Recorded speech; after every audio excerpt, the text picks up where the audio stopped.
एक बार की बात है, एक गांव में एक छोटा बच्चा रामू रहता था। रामू बहुत ही दयालु और आज्ञाकारी था। वह हर किसी की मदद करने के लिए तैयार रहता था। गांव के लोग उसकी तारीफ करते थे और वह सबकी बात मानकर उनकी मदद करता था। एक दिन गांव के कुछ शरारती लड़कों ने रामू से कहा, तुम्हें नदी के उस पार जाना है और वहां से एक बड़ा पत्थर उठाकर लाना है। राजू जाने के लिए तैयार होकर नदी के उसे पर और वह नदी के पास चले। वहां पर जाकर नदी में तुरंत ही और नदी में तैरने लगते हैं। वह बहुत ही बुरी तरह से थक जाते हैं और थोड़ी देर के बाद वह नदी के उसे पर जाकर पहुंच जाते हैं।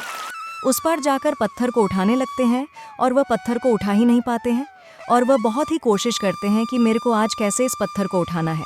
बहुत ही कोशिश करते हैं और सोचते हैं कि अगर मैं पत्थर को नहीं उठा पाऊँ तो गांव वालों को क्या मुंह दिखाऊंगा जाकर। और राजू बहुत ही निराश होकर गांव की तरफ जाने लगते हैं।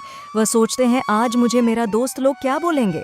राजू एक पैर के पास जाकर बैठकर बोलता है कि पहले मैं अगर हार मान लेता तो यह मुसीबत ना आती। अब मेरे दोस्त लोग मुझे क्या बोलेंगे।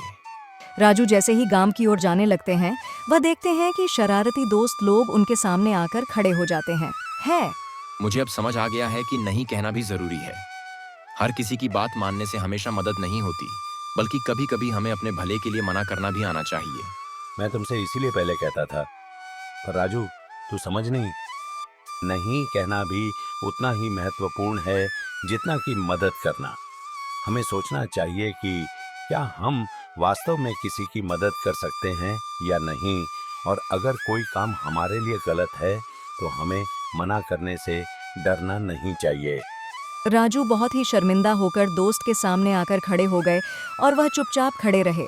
सही समय पर नहीं कहना एक महत्वपूर्ण गुण है जो हमें मुश्किलों से बचा सकता है।